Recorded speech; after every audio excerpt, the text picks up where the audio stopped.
The following program is for mature audiences only. The views expressed by the people and other guests on the podcast are their opinions and their own and don't reflect the institutions or establishments that they work for. So please do not get our asses fired or canceled. Thank you very much. Enjoy the show.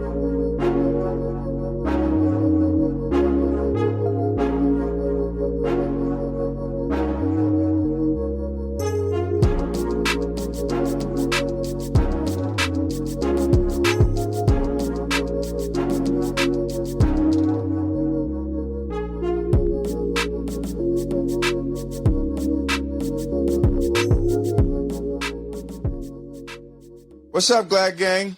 Good morning, good afternoon, good evening. However you choose to receive this metadata that comes out in the audio or video format, however you're receiving this information or this broadcast, I hope that you are enjoying your day, your morning coffee, your afternoon tea, your carbonated sports beverage, your pre-workout. If you partake, if you are partaking on an adult beverage, whether it be a frothy, tasty beer, or whether it be a glass of port while you play chess in your study and listen to this podcast, however you consume it, welcome to Glad You Made It podcast. My name is Jay Whitaker. I appreciate you coming through to listen. And I also want to take this time to show some love to the Patreon subscribers. Alinda, Monica, Kelsey, Aaron, Kyle, Andy, Dr. Paul, and Matt. You are all wonderful people, and I appreciate you just trying to just support our brother and help him pay these podcast fees. So y'all are supporting the podcast and keeping this podcast ad-free for now. I'm probably going to add some ads of just personal people that I want. But yeah, if you'd like to join the Glad Gang, go to patreon.com/gladyoumadeit. And we appreciate y'all. Joining me is my amazing, beautiful wife, Kat Umano Whitaker. How you doing, babe? Hello. I'm good. Cool. How was your weekend? It was productive. Yeah, okay. All right. Just let us know how like what happened. What happened during your weekend? Because I was working. You were. I sheetrocked downstairs. I know she's sheetrocking downstairs. So yeah, so we had a little bit of incident during last year, and we've honestly just time has kind of gotten away from us, and her and mom redid the sheetrock, and I'm very happy and very proud, and I appreciate you doing that while I was at work. So that is my early gratitude for my wife doing the sheetrock in the house. I appreciate that shit. I am proud of myself. All right, cool. Why are you talking like that? Just talk. Just talk regular. What's going on? No, I'm proud of myself. All right, there we go. I was like, are you going to talk like this the rest of the episode? This is Gratitude. Yes, I am. Yeah. Welcome to Glad You Made It podcast. Like, what the fuck? I'm like, just talk normal.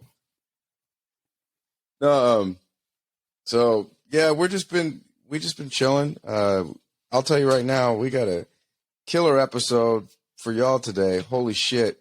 I'm going to give it I know we have a disclaimer on this podcast, but I'm going to give it a second disclaimer. This episode will get into, September, as we record this, is Suicide Prevention Awareness Month, and we'll have some. This episode will have some moments of suicidal ideation, as well as some very triggering moments, full of. So just be mindful of that, But it's a great episode. I'll tell you that right now. We got comedian Narado Moore, aka Rod for short. You may know him from Roy's Job Fair on Comedy Central podcast. It's a hilarious podcast. Make sure you check out Rod's podcast, Uncle Rod's Story Corner. I'll tell you right now, it ain't for the weak. There's one episode called I Put Nair on My Balls.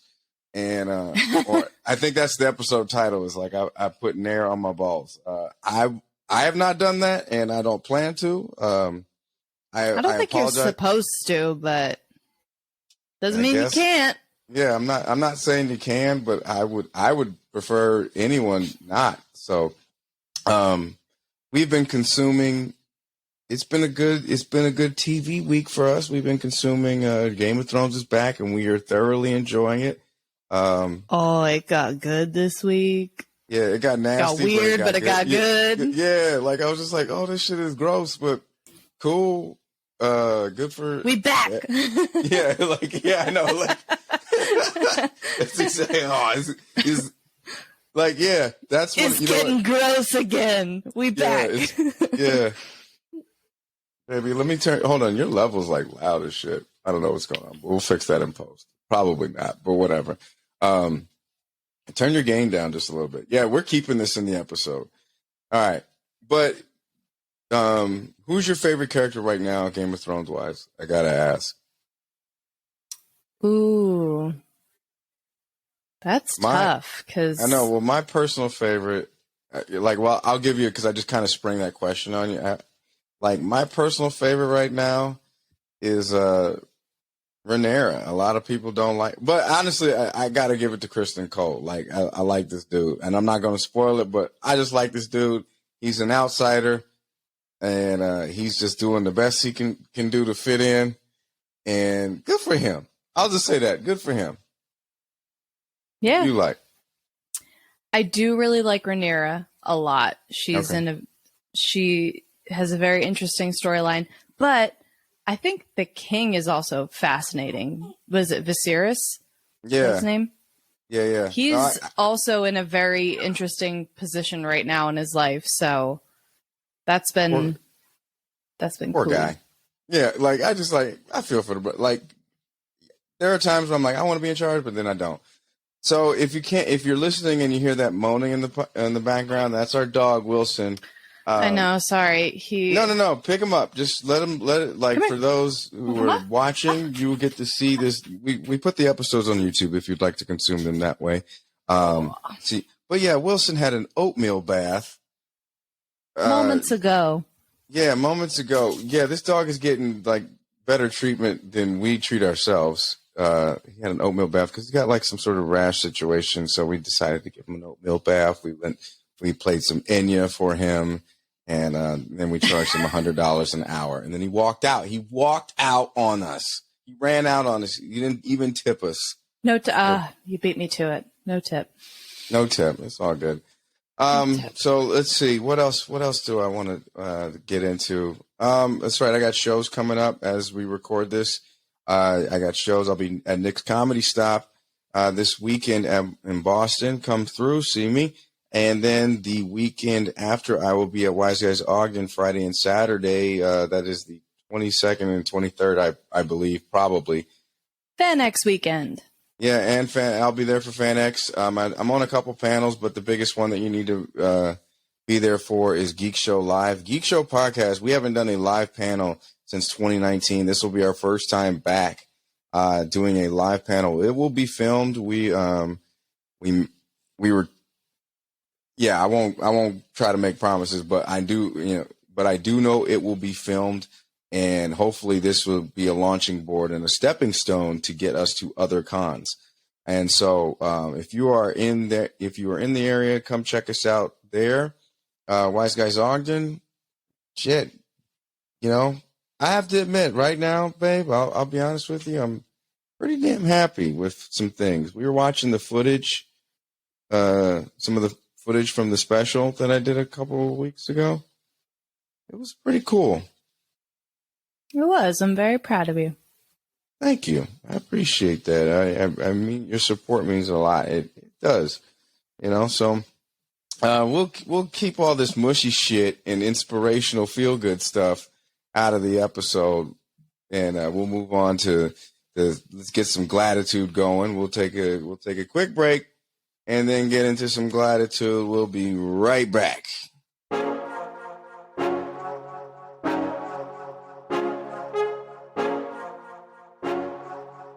And we're back. Woo. Hey. All right. So welcome to the gratitude segment. It is a combination of the word glad you made it and gratitude, and I just decided to do You gratitude. almost forgot. Yeah. Yeah, I forgot. Look, I don't word good. We gave the dog an oatmeal bath. I'm spent.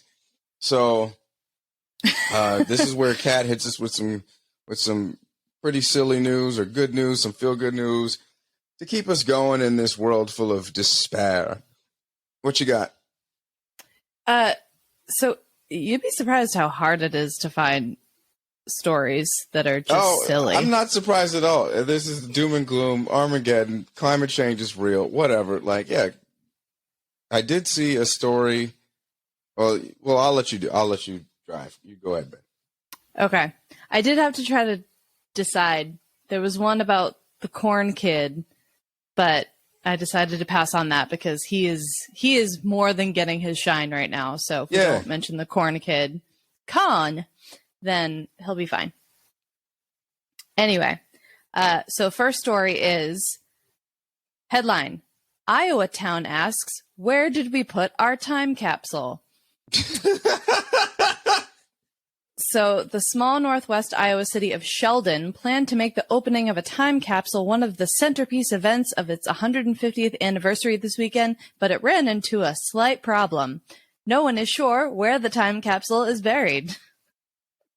Well, so yeah, basically it's a 150-year-old time capsule, right? Yeah, so they're trying to find the exact instructions on where to dig because they have to dig into like concrete. I don't know who planned this, but okay. So they're postponing it until they said that its specific location is a bit fuzzy. Well, yeah. I mean, back 150 years, this is back when, like, what? Post-Civil War shit? If I'm not mistaken, yeah. Like, this is back.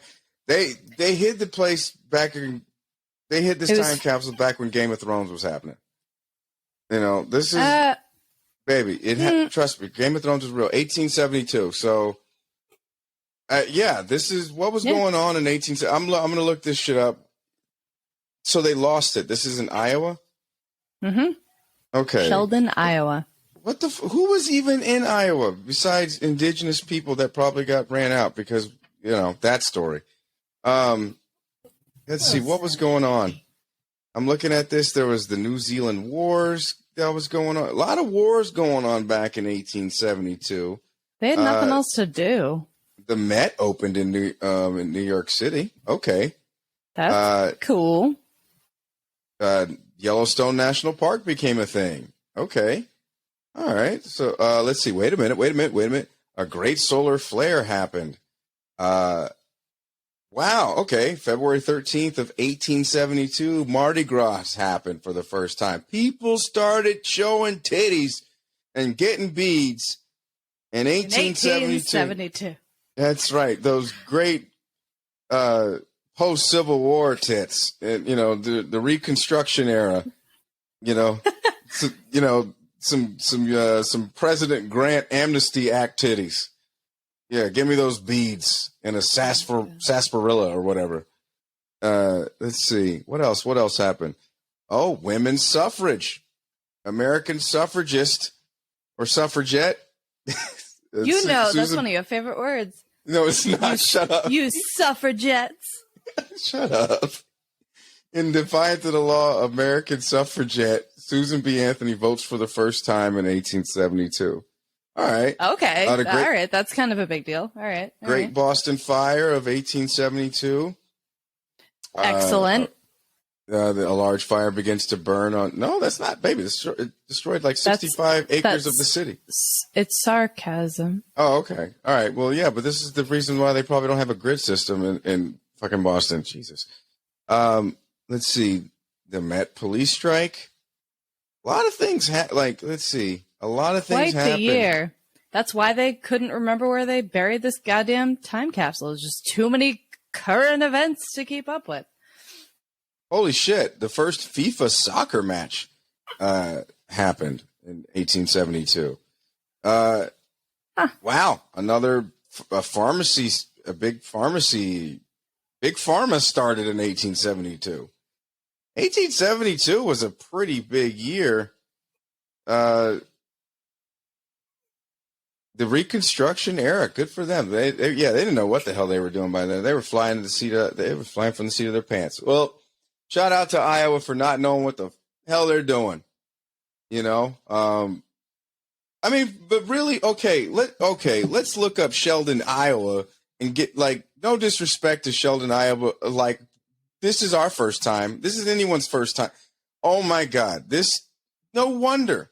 Sheldon is a city in O'Brien and Sioux County of the United States of the U.S. state of Iowa. The population is 5,512. No wonder no one knows where this shit is. What the fuck is even in an 1872 Sheldon, Iowa time capsule? Is it probably just it's probably a note saying, "Hey, get the hell out of here. This place, what? Sorry, I'm really giving Sheldon, Iowa the business right now. What was this place even known for? For whatever reason, I hope this spikes our listeners in Iowa. Yeah, probably not. So you're Sheldon all got its. Oh, okay. To be fair, Sheldon got its start in the year 1873. So this okay, all right. I was trying to figure out why I should give a shit. Okay, well, shout out to these people for losing your time capsule. Hopefully, it had some Mardi Gras titty beads in there and some suffragette votes or whatever. I don't know, but shout out to Susan B. Anthony for doing the thing. You know, making it. Oh, I'm gonna get canceled today. All right, this is probably my most cancelable episode. What? Baby, I didn't say anything bad. I know. Oh my God, I'm just not well informed. I'm fucking kidding. Stupid. Oh my God, you know more about history than I do. Anyway, you want the second story? Yeah. Is it gonna make me as pissed as Sheldon, Iowa? Dumbasses. Probably not. Probably not. This one's just kind of silly. All right. Headline. Microsoft reveals Janet Jackson's song had the power to crash laptops, even if it wasn't playing on them. You saw this? Yeah, we talked about this. This is funny as hell.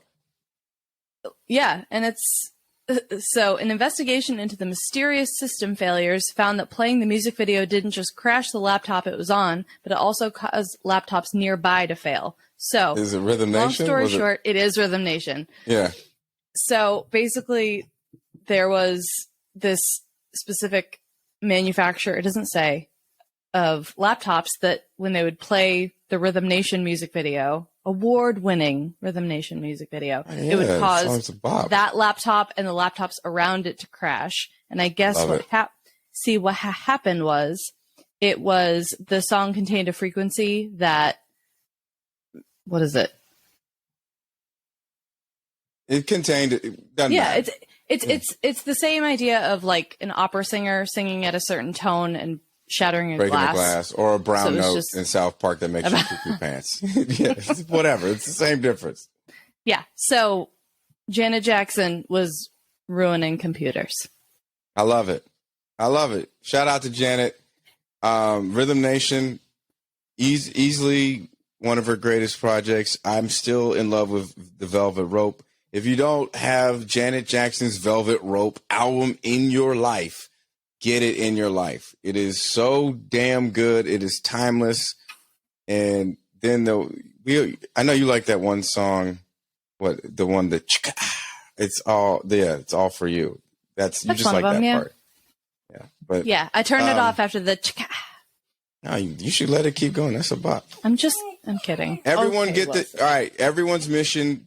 As soon as this podcast is over, turn on Janet Jackson's The Velvet Rope album and just listen to it. I would suggest don't listen to it on your way to work, but just listening to you when you're at home. That's like clean your house music. That's vibe. That's like light some incense, drink some brown liquor, maybe get some wine. And then the Janet album, just the first, where she like half naked on, that. I had that on cassette. That did things for me. Anyways, that was the Gratitude segment. Thank you, baby. Anything you want to plug? No, not right now. All right. Well, either follow way, me on the things. Yeah. I was just about to say, plug your shit. You can find me on basically everything as Kat Umano Whitaker. Umano is Umano. That's right. So follow her, and we're gonna get right into this episode. I'll tell you right now, like I said, y'all, this is Rod. Rod for short is on this episode. It is going. This I'm gonna tell you right now. This is the most candid and casual. It's gonna take you on a journey. It's gonna start off wild, and it's gonna get real, and it's gonna get wild again. You're gonna hear some wild shit, and I'm so happy that I had a chance to talk to this brother.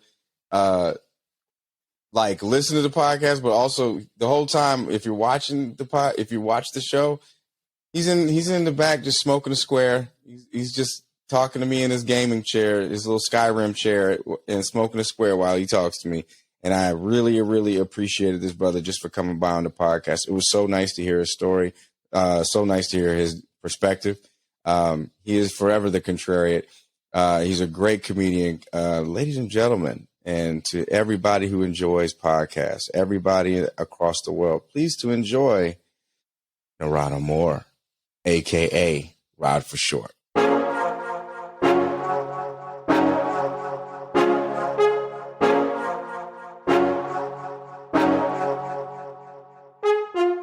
What's up, Glad Gang? Welcome back to another dope-ass episode. I'm in the studio, or in his domain. I'm gonna read his bio. Like I ask for a bio, a headshot and a bio, and normally I just get the cliff notes, like, hey, you've seen this person on such and such. I'm gonna read this bio exactly the way it showed up to me.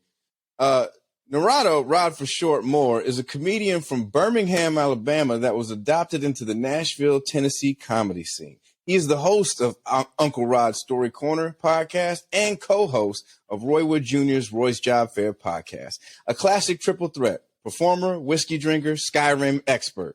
Narado is currently embroiled in a lawsuit with Kanye West over a failed line of cat pajamas. Welcome to the show, Narado, Rod for short, Moore. How you doing, bro?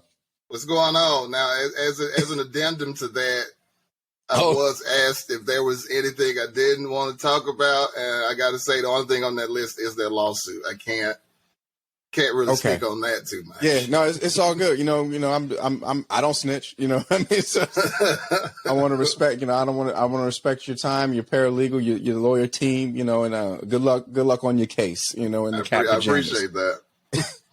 Man, all right. So first of all, yes, if you haven't listened to, I found Rod just by listening to Roy's Job Fair, a great podcast, and man, you would come on and just, I won't say disrupt, but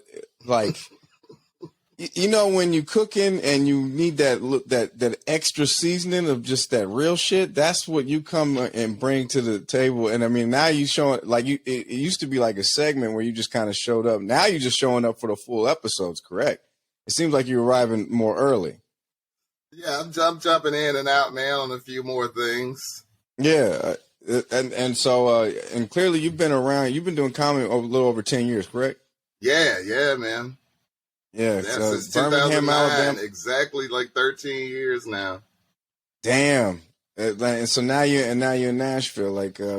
I've been through there. I've done I think I done stand up live and Zanies, I want to say, but yeah, how's the comedy scene there?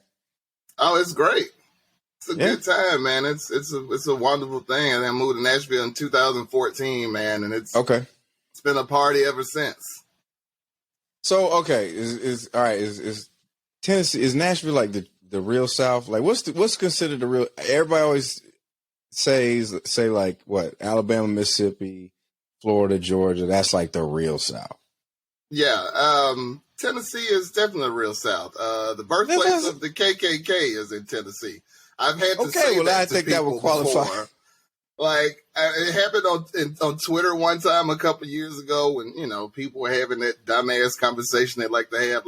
I don't really consider Virginia the South. You mean where the Washington, D.C. of the fucking Confederates were?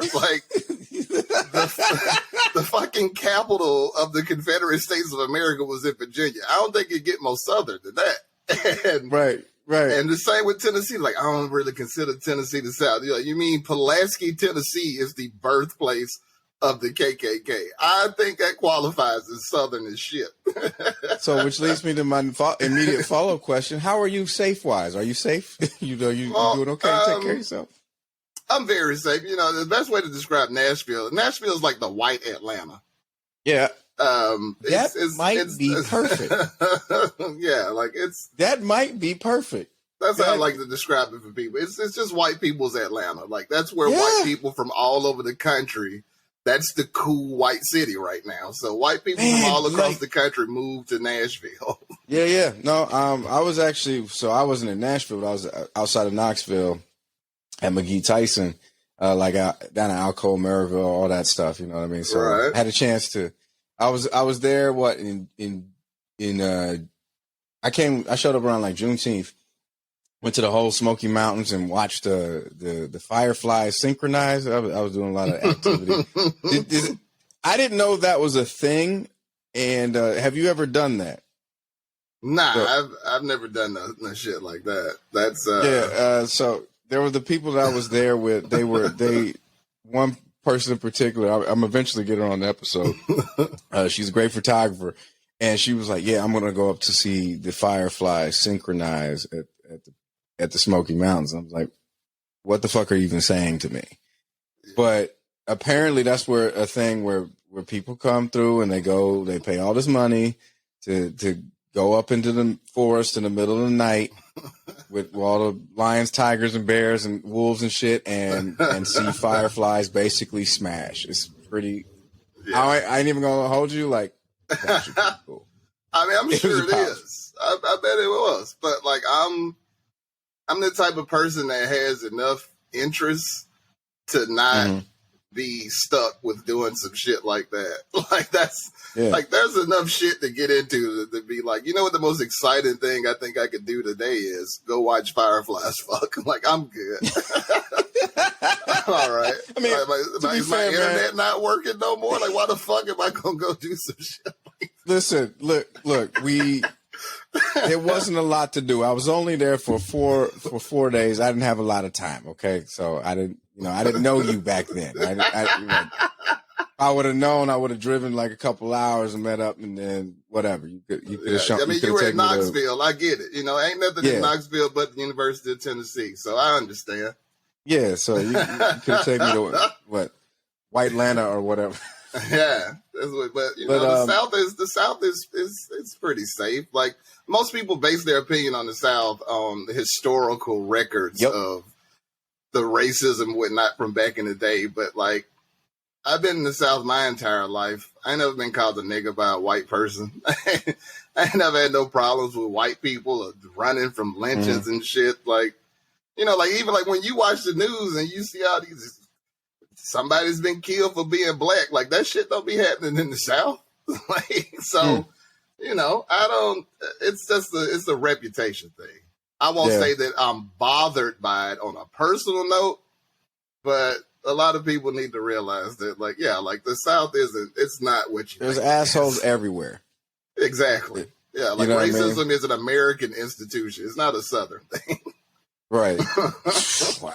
Let's not forget that the slaves weren't freed, by Abraham Lincoln because he liked black people. He did it to piss off the South. He didn't do it because he loved niggas so much. Oh, talk that shit. Talk that shit. Oh, this is exactly why I wanted you to come on. No, man, like, and so you've been doing comedy since 2009. I mean, were you growing up? Were you always the funny cat? Like, were you just? I was. How'd you get into comedy? The weirdest thing about it is I never wanted to be a comedian, and I've been in love with comedy my entire life. But I promise you, from being a child, I listened to all the records, watched all the specials, all the movies, knew it back and forth. But not one time did I ever think, like, I'm going to be a comedian. I want to try that. I never thought about it. I actually got into it quite by accident. Like, the shortest version would be an old coworker from mine from Ruby Tuesday. Okay.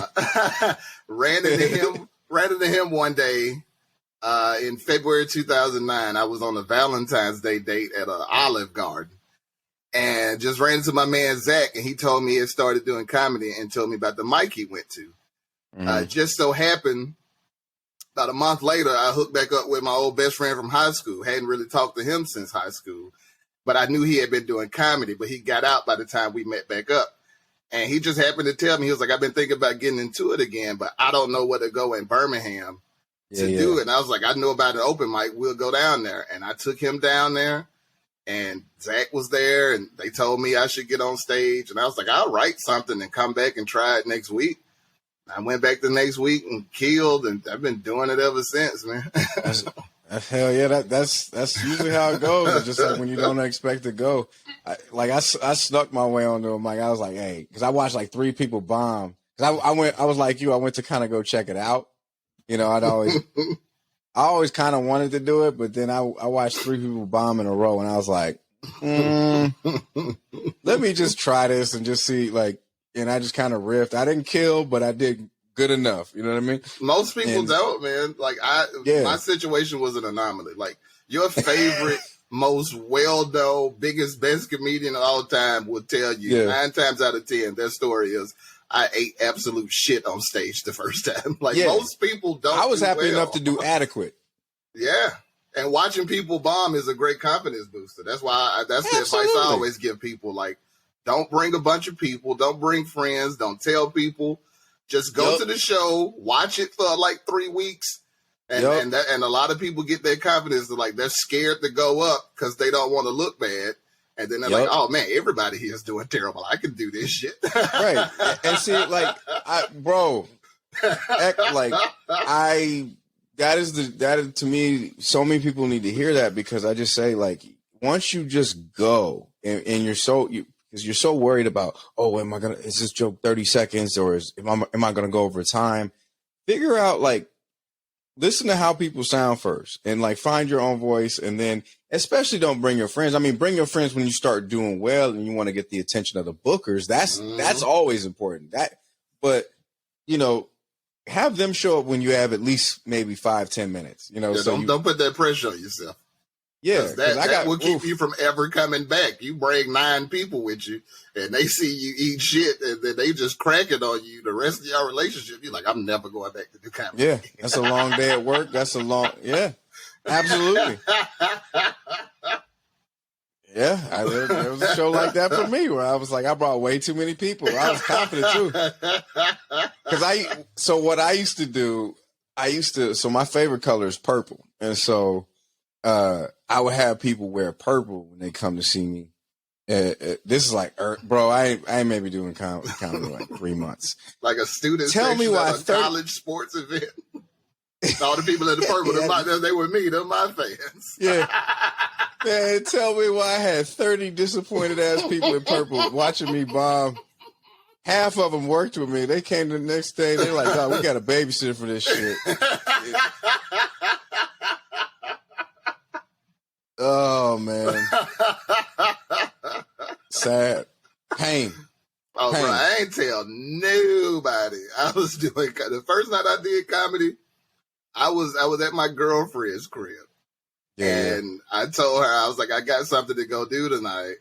I can't tell you what it is now because I don't want to sound too excited about it. Because if this shit don't go well, it wouldn't have been worth it getting your hopes up about. So. Yeah. After when I come back, I tell you what happened. But it went good enough, and here we are talking this comics right now, man. Yeah, it's been a wonderful journey. It's like, I think people don't realize how wonderful of a journey it really can be, because you could just get through like the regular shit.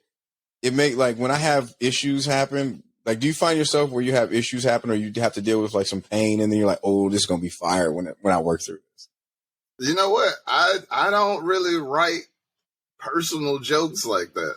Okay, I don't really use, but I also don't really have issues like that. So I don't be like, comedy's my therapy. Like, I don't really ever have anything going on that I'm like, I need to talk about this, but I ain't got no friends, so I gotta talk to y'all. So, like, fuck, man, I'm low key jealous of that shit.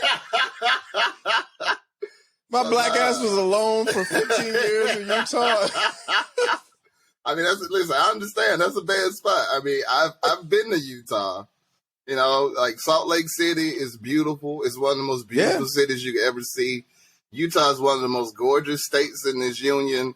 But from a cultural standpoint, as far as the state goes, it ain't cool at all. You know what I'm saying? Like, they got the Mormon, it ain't cool. It's got the All-Star game there coming up soon. And I'm like, what is they gonna do? It's gonna be so many fucking Samoans in that motherfucker. Like, it ain't gonna be no. They're gonna have people axe throwing and shit. They're gonna have NBA players axe throwing. Fucking. It's gonna be part of the point guard skills challenge. They dribble through these cones and throw up this axe as close to the court side as possible.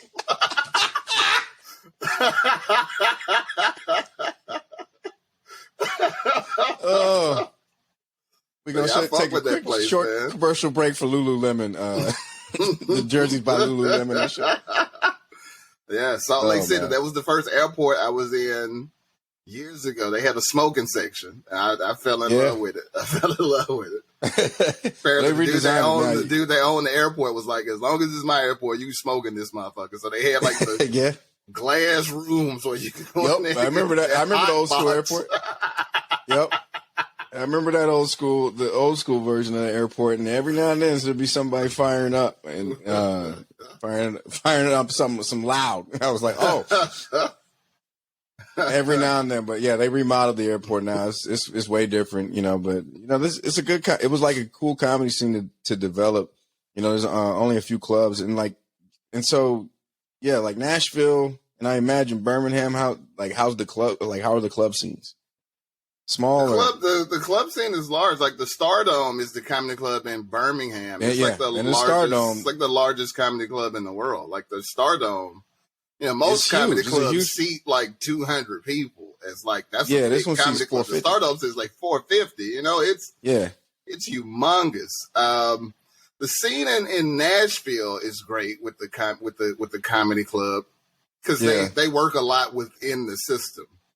I got you. They don't do that in Birmingham. The Birmingham club doesn't really do a lot for the local comedy scene. I see. It's very like walled off. It's kind of you either Stardome or not. And that's what one of the biggest things that blew my mind when I moved to Nashville. When I got there, like the bookers there and the people who work there, they love comedy. So they go to all the shows in the city and are constantly bringing that talent in Nashville to Zanies to work. Yeah, yeah. Instead of trying to, shut them down. I'm not trying to shit talk the Stardome or nothing, but they don't have an open mic there, and they don't they kind of bar a lot of comics to, if you want to work there, then that's where you work, and they don't like you going to open mics and shit. They want to have all the comedy. Exactly. It's very dumb and very weird. Yeah, I mean, my personal opinion is just like, it shouldn't matter. I mean, Boston in a sense is kind of like Nashville, where it's just like, look, you do you do this gig, as long as you working, like, right. You got to get stage time to develop as a comedian. So your stage time can't be hosting at our club once or twice a week. Like, that's not how you work. That's the place where you're supposed to do jokes that can kill. You can't work out new material in the middle of hosting for Chris Rock or some shit. Yeah, at a place that sees 450. You out your fucking mind. Yeah. So hey guys, it's crazy. It's crazy. Right. Yeah. I got all new jokes tonight, people. I know y'all paid to get in here, but I'm about to work some stuff out. Yeah, I'm gonna work some stuff out. I know y'all came here to see Ricky Smiley, but I'm gonna work some stuff out real quick. Yeah. Let me destroy the crowd with bullshit before Mike Epps comes out here. So, the worst move possible. Yeah, absolutely. Servers mad at you and shit. You're like, oh, this man fucked everything up. Niggas with free tickets walking out the audience. Who were your favorites coming up? Like, just growing up as a kid, who were you all about? As a kid, you know what, man? This is a name I bring up a lot as a joke. but just because I just like to do references and shit. But like, I really like the Elaine Boozler back in the day. That was Elaine Boozler. That was one of my favorite comics from like, she was like a comic in the 80s and early 90s during, I think, what would be like the second comedy boom of comedy reaching TV and shit like that. I like the Elaine Boozler. I like Dennis Miller, Richard Pryor. Dennis Miller, yeah. Eddie Murphy, all the classics. I pretty much watched it all. Like, I was addicted to comedy, man. Hell yeah. No, like, oh, I'm sorry. Yeah, I just saw her face. It took me a minute because I was like, wait a minute. I had to like legit Google that. Okay, yeah, all right. That tracks. She was huge back then, man. She was killing. Yeah, no, it was a different time. Different time, brother. Oh yeah, she's been left in the halls of history now. But Elaine Boozler was hilarious, man. I really love Elaine Boozler. Who's like on your radar now? I really like Kyle Kinane. Been loving Jim Gaffigan since his Comedy Central Presents in like '99. He became my favorite comic because he was the first comic I ever watched that I laughed at everything they said. Yeah. Like his Comedy Central Presents, he had 30 minutes of nothing but killers. It was the funniest thing I'd ever seen. Man. Yeah. So I really like that, man. I like moving around. My girl Laura Peak is in LA now. She was just on the variety list of like comics to watch. Came up with her in Nashville. Love Laura. I'm so glad to see her out there getting that shine because she's amazing. I told her before she left, I was like, one day you're going to be super important to comedy because you're that good. She's that good, man. She's going to be a major driving force, whether writing or performing. Like, Laura's fucking awesome. Hell yeah, man. No, I like that shit because not variety, but a new Vulture just came out today as we record this. Was it Vulture? It might be Vulture then. I saw it today. Yeah. Yeah, it was like the 24. Yeah. And I reposted it. Yeah. Granted, I'm not on it. That's how I saw it. I saw you post it. Yeah, Laura's on that list. Yeah, she's fucking awesome, man. Yeah, and I'm like, and it's so cool to see. I'm like, granted, you can't help but get happy for people. It's like, because it's just like the fact that and that list it's so diverse now. Yeah. Because I was like, all right, clearly people are wanting more comedy. That's right. Obviously, dealing with the pandemic, how have crowds been? How has comedy been in your region just since coming back from the pandemic? I mean, it's been real nice, man. I went back out. Yeah, that's the thing. I was wondering if we were going to have that, and we've had it since the vaccine hit in like the spring of 21, and it's still going over into this year that like crowds are really giving comics a chance to knock that rust off and not have so much pressure because audiences are just so happy to be back out of the house on a consistent basis. They don't really care if you're bombing or not. They're like, I'm just glad to be back in a fucking bar listening to comedy. Like, take your time.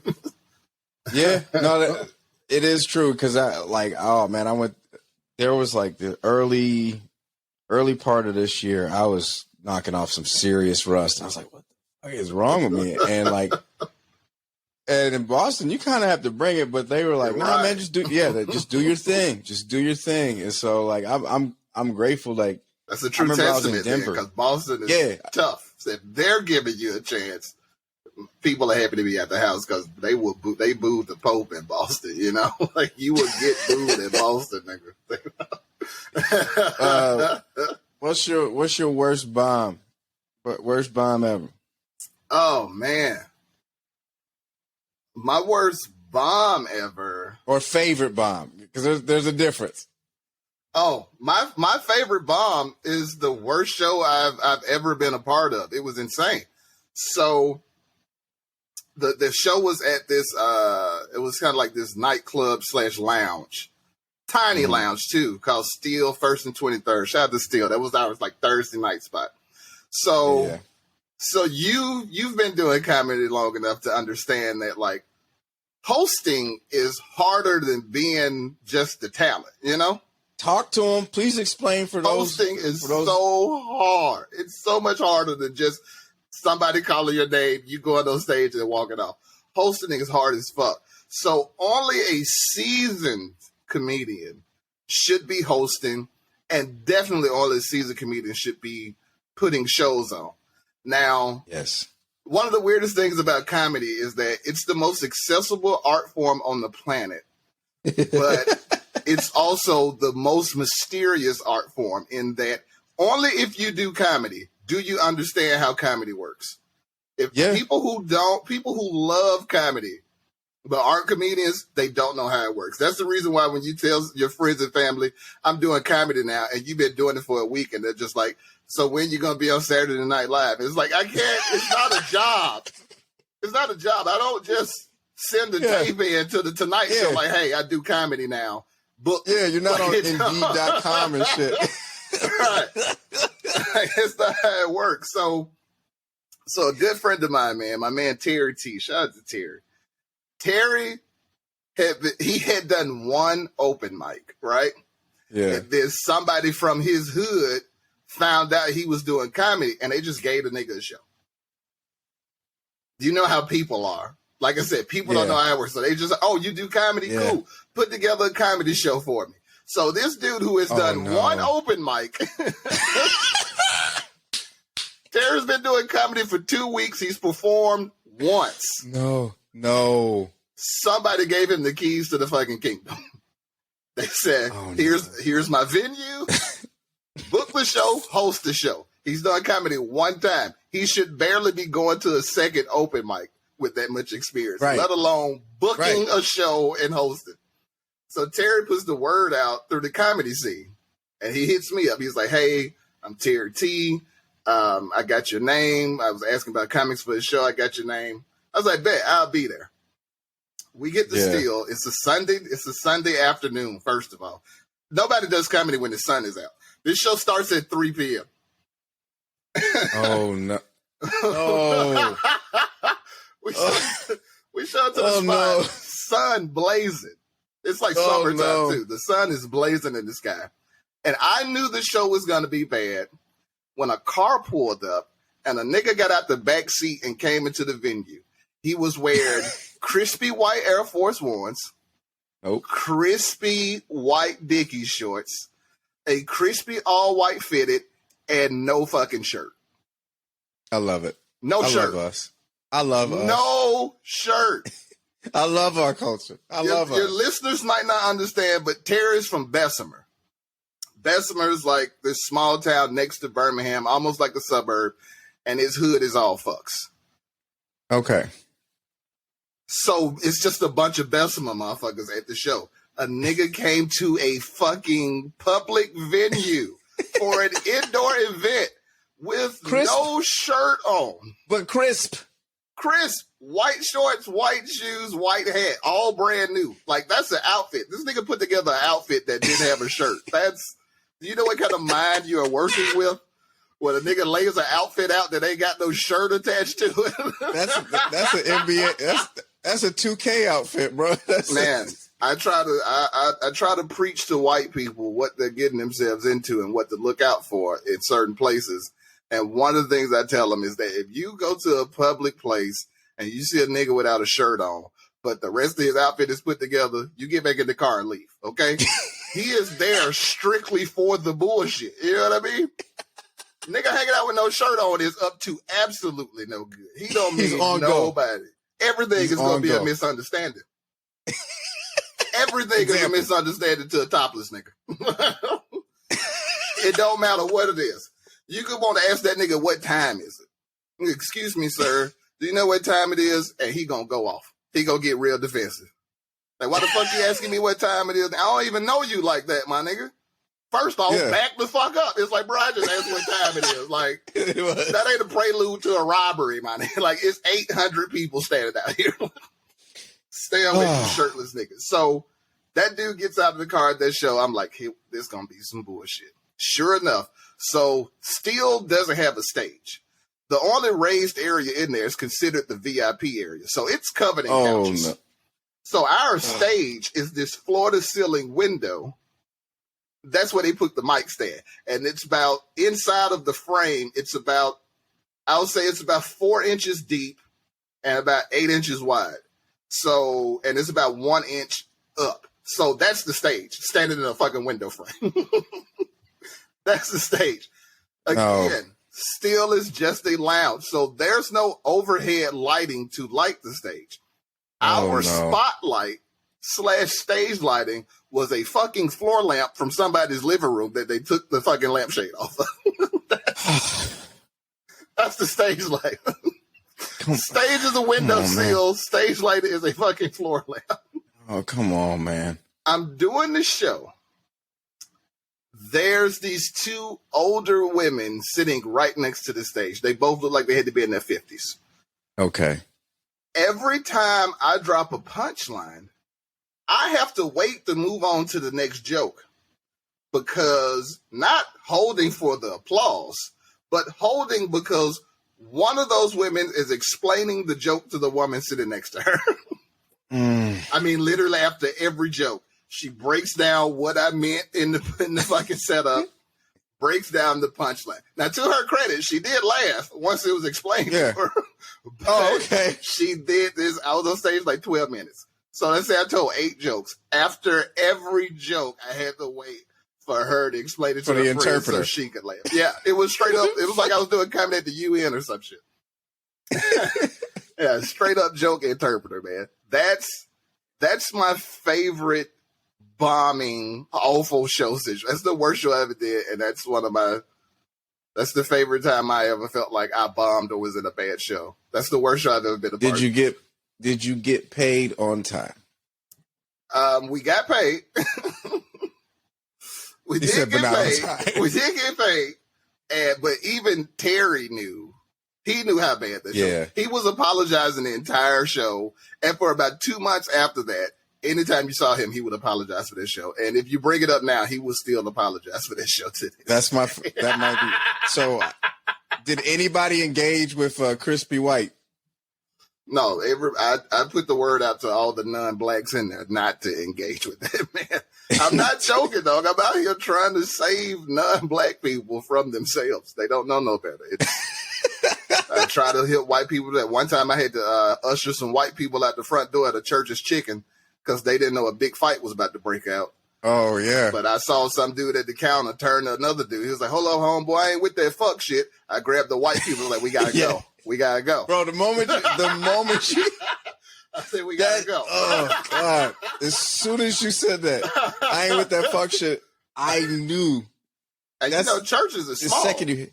A whole Church's Chicken is like that whole dining room is the size of your kitchen, whether you live in a studio apartment or a big house. A Church's Chicken dining room is like the size of a den in a house.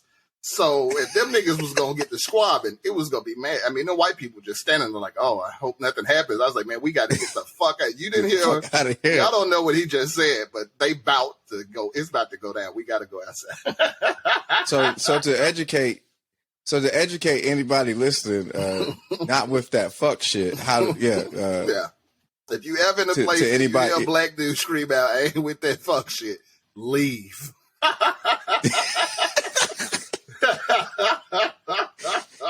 Yep. You gotta go. You heard it here first. I know I got Utah listeners, okay? I know I got it. Rod's just trying to look out for you. He's just trying to look out for you. Because it will happen. I ain't with that fuck shit means run. Pretend there's a mass shooter. Get the fuck out of there if you hear a black dude scream, I ain't with that fuck shit. Get the fuck out of there. You might be the ally. Not all allies wear capes, man, but you right now I'm just trying, man. You know, we all we got. CMB, we all we got. We all we got in this world. Oh man. What do you do? You know, I'm gonna talk wellness and everything. What do you say? You play Skyrim. You know, is that your escape? You know, what do you do to take care of yourself? I masturbate a lot. I respect that answer. I find it's hard to be having a bad day when you've busted 7 nuts. You know. Yeah. No, you talked about this. I've heard you talk about this on Job Fair. So like I didn't even flinch when you said that. Like, notice I was like, yeah. Yeah, it's real. Like having an orgasm kind of has the same has the same effect on your brain as doing cocaine. Like having an orgasm activates your pleasure centers. It hits you with the serotonin and shit you need. And like, it's not a replacement for if you need therapy or something, but like, seriously, if you find yourself in a funk, come. You can't come angry, you know? Yeah. If you can bust a nut and still be mad, you need to call 911. You know what I mean? Like, fair. Just bust your one, man. Right. There's worse things to be addicted to than busting nuts, you know? Put the bottle down, put the pills down, just crank up the Pornhub. You'll be all right. Okay, I respect that. I respect your honesty. So if anybody listening, we talk wellness on the podcast, and I'm letting you know. I have people come on here and talk about meditation. I had people come on here talking about aligning your chakras. Well, if you got to rub one out too, do it. It's a lot cheaper. Respectfully. It's way cheaper. I mean, if you got a good enough imagination, you know what I'm saying? Your internet could be down and you can still do some things. And I think the best way to align your chakras is to not surround yourself with bullshit and bullshit people, man. Like, a lot of meditation and stuff, that's all cool, but the root of the problem is the life you're living, you know? So if you could just have the guts to cut people off who need to be cut off, not, let a bunch of poison into your brain with people's nonsense, you'll be living a way better life, man. A way better life. One of the best advices that I've ever received, I hate admitting this shit, was from a Kanye tweet. If a Kanye tweet is fixing your life, you was down bad, brother. Salute you for still being here. In this tweet, Kanye says, and I'm paraphrasing, but I believe it's almost a direct quote: "How to not kill yourself? Do not surround yourself with people that make you want to kill yourself." And that's the end of the tweet. But that's a great tweet. It's like simple, for anybody. Concise. Yeah, it's simple. It's simple, and it's like Granted, I wasn't down that bad, but it was like, to everybody, I'm good. It was just a moment, and I saw that, and my friend showed it to me as like he just sent the tweet as like a meme. Uh-huh. He screenshotted it, and I was like, damn, here I am. I'm agreeing with Kanye's. This is back in 2019. I was like, man, I'm not down that bad, but I was down, and I was like, okay. We need to fix some things. Don't surround yourself with them negative people, And so I got into my geek shit. I just by reading your bio says you into Skyrim and everything. So are you a geek? You know what? I am, man. I would always describe myself to people as just, I'm a cool ass nerd. Like, the difference between me and the people that you would just call geeks and think of as geeks is, it's not my defining characteristic, but I'm very heavy into the same shit that geeks are. It wasn't a comfort for me. Like, I was getting pussy in high school. So I was into this shit just to be into it. I wasn't forced into it because I was some lonely nerd, But I'm way into comic books and video games and all this nerd shit, just like them. But I just don't walk around in Goku shirts. But I love nerd shit. I'm a cool ass nerd, man. You've openly shared on Job Fair that you are a fan of the X-Men. You care to expound on that, please, sir? Well, it started with my revelation about how ever since the first X-Men movie came out in like 2000, I have a tradition where I go see X-Men movies. Every time I go to an X-Men movie, I have to sneak Taco Bell into the theater, and I have to get my dick sucked.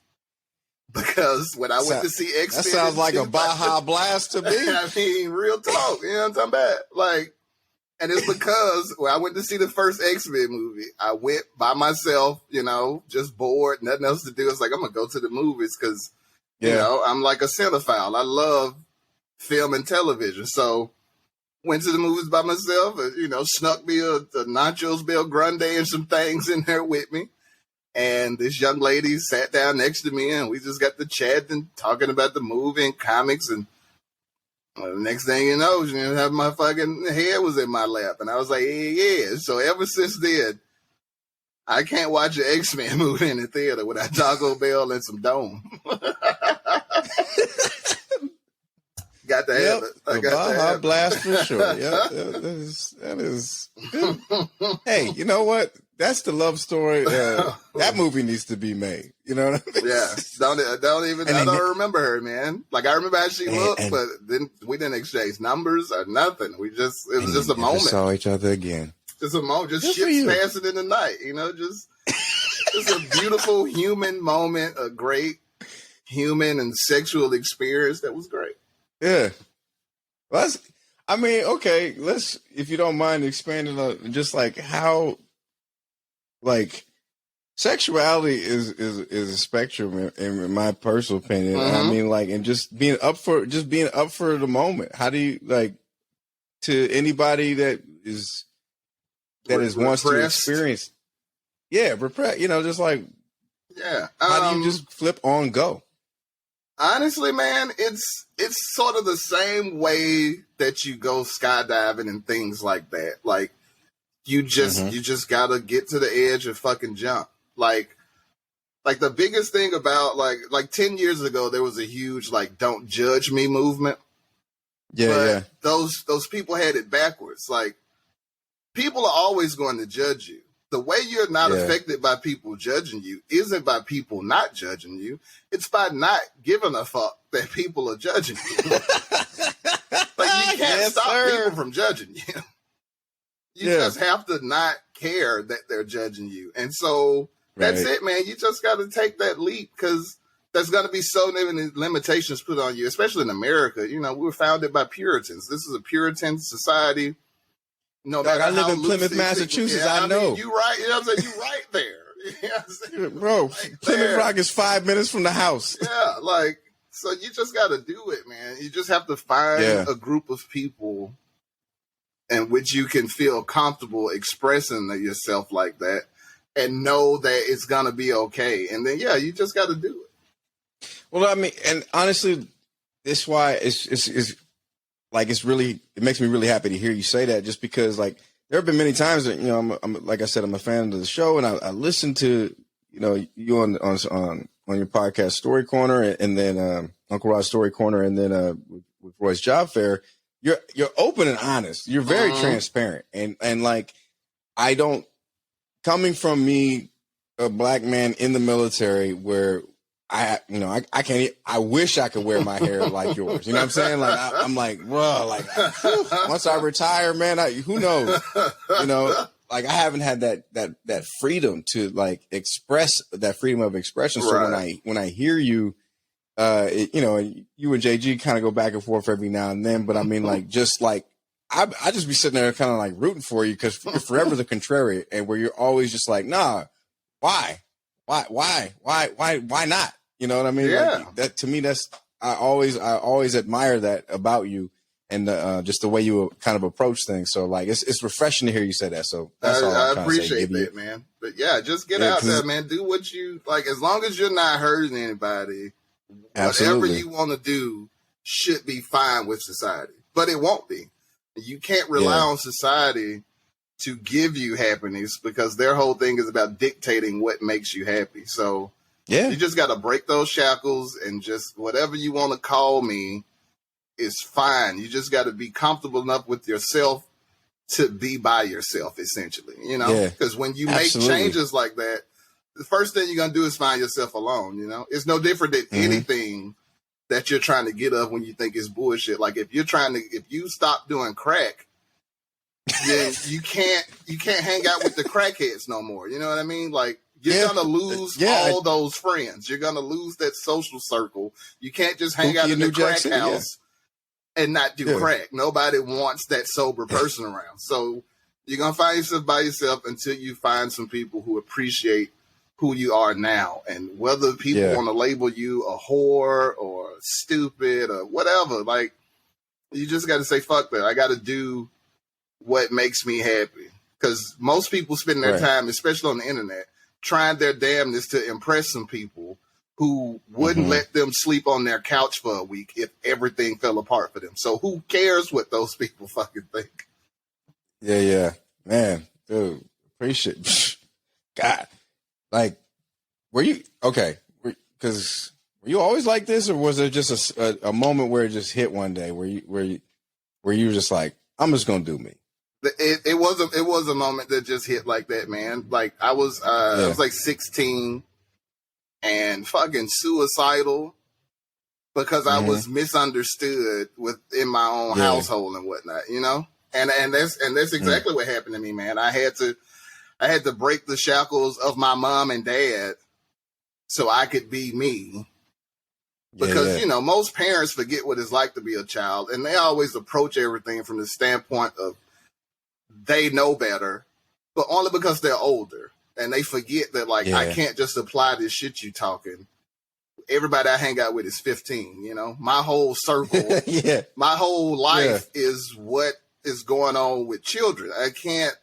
You can't tell me, just be yourself, that makes you cool. Yeah, that's how that works in this house. That's how it would work if I was 27. I'm fucking a child. I can't just be myself and just be accepted as cool. So, but that's what happened to me, man. My, my mom, typical Southern mom, like one of the funniest things about black culture is black people don't realize how much they have in common with the MAGA people, you know? Like black people are extremely conservative. And they think that because conservatives seem to be anti-black, that they're not the same. But black people have that same shit, you know. They hate LGBTQ people, and they love God, and everything is church this and church that. That's the same thing that conservatives do. The difference is they're racist against black people, and black people aren't, so they feel like we different. And it's like, y'all the same. So, and that's what I went through as a kid, man. Like my mom, here's one of the weirdest things. So I spent 9th grade getting drunk and getting high. And it's not because that's what I wanted to do. It was because my mom was so terrified of gangs and shit, you know, the media, which conservative white people shit. The media told my mom that gangs existed and it was bad. And so everything was just gangs to my mom. So when I get to high school and I'm 14, I'm trying to hang out with other 14-year-olds. I'm trying to go to my school's football games and shit like that. My mom refuses to let me go anywhere unless I'm with my older cousin because he would protect me. And I'm like, he's not the king of fucking Birmingham. Like something could happen to me with that nigga, you know? But she felt more comfortable not realizing he's 18 and just graduated from high school. So if I got to go out with him, I am going to be doing the shit him and his friends are doing. If you'd have let me go to this football game by myself, I'd have been eating fucking nachos and sipping Coke and back in the house at 9 o'clock. But you make me go out with all my 18 and 19-year-old cousins. I'm at house parties, fingering girls and smoking weed and showing up home drunk as fuck. Like, hanging out with the final boss of Bessemer and shit. And so when I got free, that's the exact opposite of the shit I was doing. But that's what I went through. And so, like in Birmingham, or in Alabama in general, we have a huge high school Greek system that works just like it does in college. But it starts for us in high school. So I pledged this frat, and we got arrested for trespassing. It was basically, it's illegal to be on school grounds after 6 p.m. unless you're there on school business. We were there at like midnight, but we weren't doing it. We just pledged in the field behind the school. So we didn't do anything. There was no drugs, alcohol, or guns. And at the time, because of, you know, the bullshit about gangs and kids out of control, there was like a 10 p.m. curfew in Birmingham for everybody under 17. So we got arrested for trespassing and violating the curfew law. You'd have thought I got arrested for killing 6 people and robbing 2 banks. My mom decides, because my parents split up when I was young, so she decides I'm out of control. Yeah. And she sends me to stay with my dad. And it's just like, I just want to hang with the frat, you know? I just want to do kid shit. They wouldn't have it. She sent me to stay with my dad, who was a super strict disciplinarian. He was on some bullshit. I couldn't take it. And I happened to like go to my grandma's house one day, and while staying with my dad, and that pissed him off. Like, that's how the type of crazy shit he was into. He didn't want me going back to hang with my family because that was part of my problem. Nobody could tell me what the problem was, but I was just out of control. I didn't do shit. I wore penny loafers and bow ties and got arrested for trespass. That was it. But to my parents, I was on the road to being Scarface. So I ended up having to run away because of that shit, man. Like, I went to my grandma's house, and then my dad showed up mad that I was at my grandma's house. And I was just trying to visit my folks who had came in from out of town.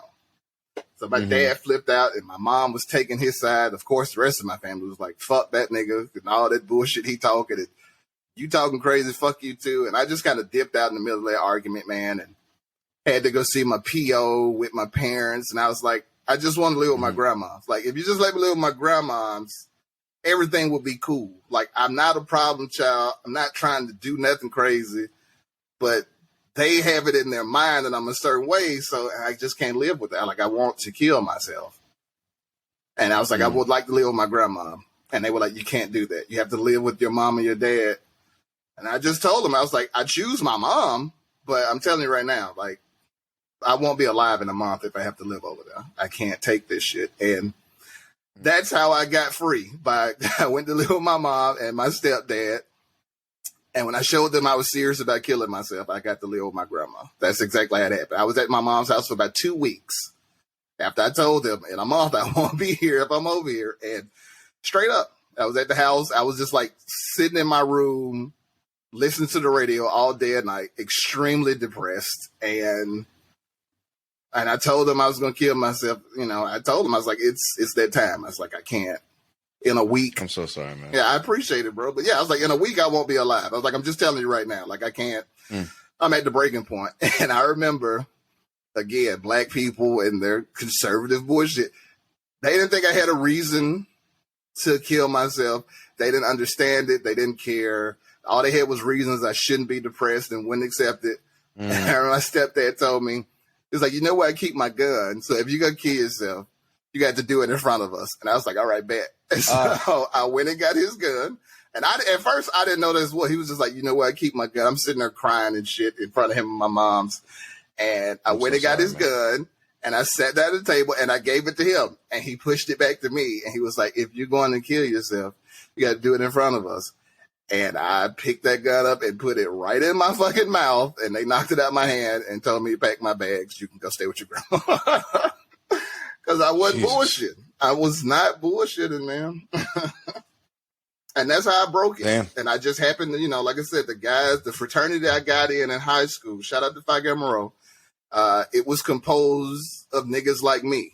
You know what I'm saying? Like, I had a genius IQ, but I was from the hood. You know what I'm saying? The hood. But I liked other shit. And luckily, the frat I got in was filled with other niggas who was from the hood, but they had genius level IQs. So them niggas could relate to the street shit, but they could also relate if you wanted to talk about Copernicus's theory of heliocentric universe. You know what I mean?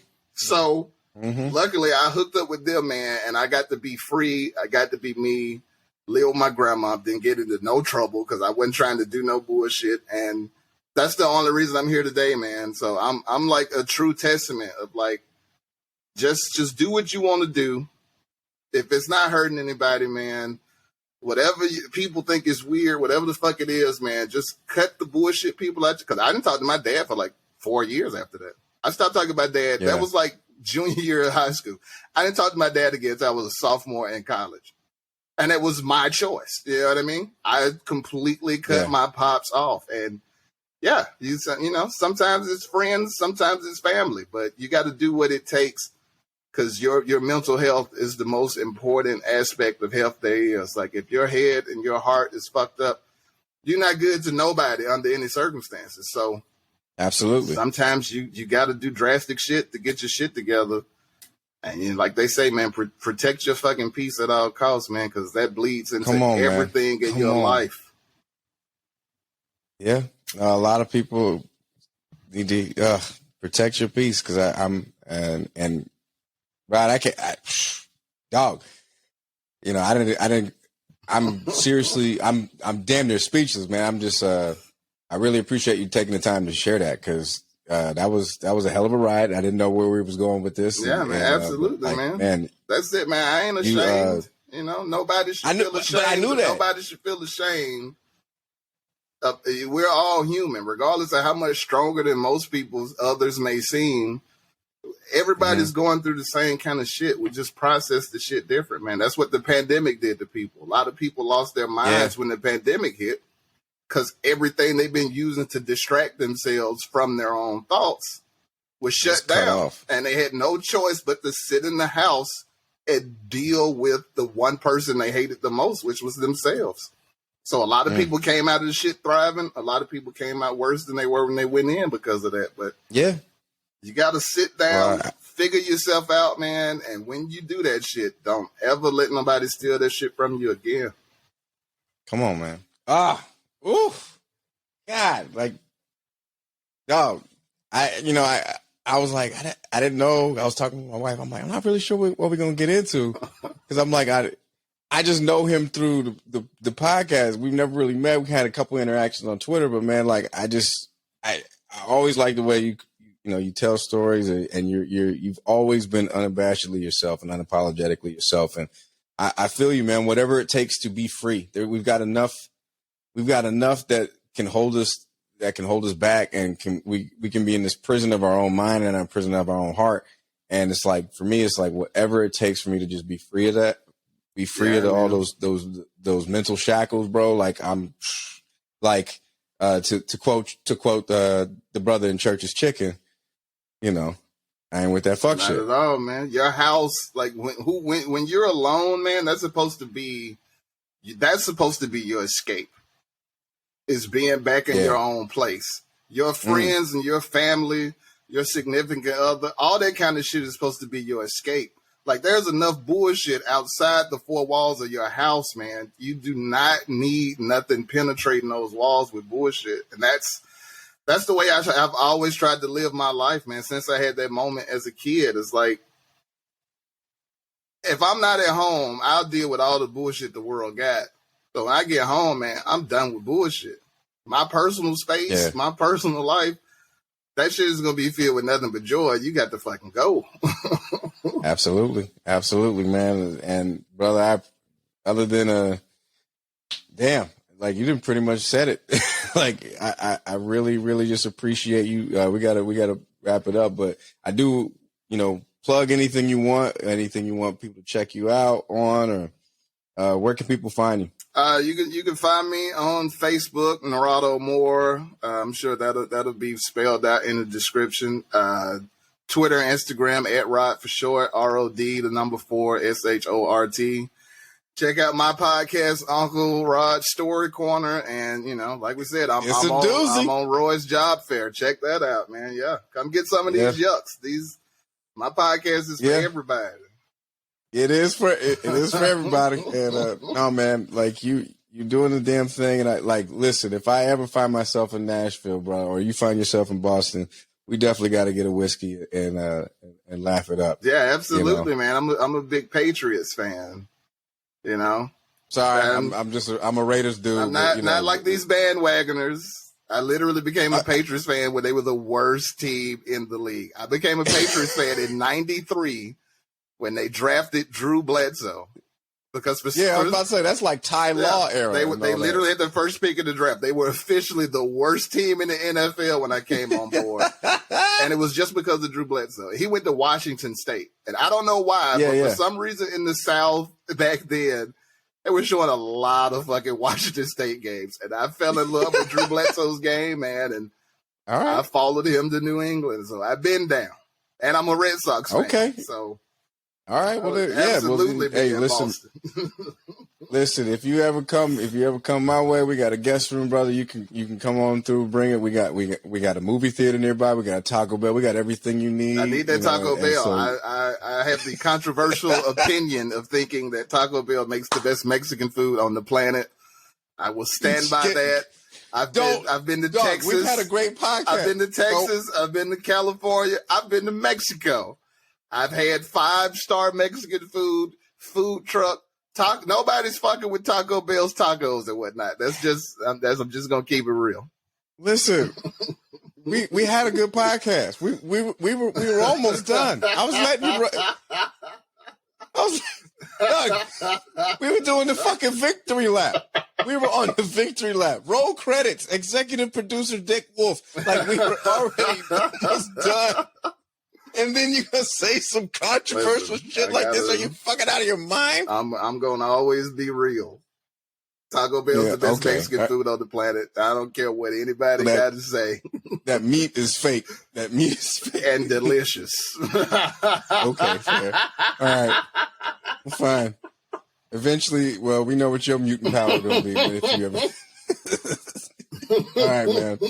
Well, listen, Rod, I really, really, really, really appreciate you just taking the time to chill with me and tell your experience, tell some stories, and just giving us a lot of laughter, man. I legit hope to see you on the road. We got to get you out here in Mass, in Boston, and Worcester. We got to get you to come out there. But funny as hell. And I love the podcast and support everything you're doing, man. Much love to you. I appreciate it, man. Same back to you, bro. All right, man. You take it easy.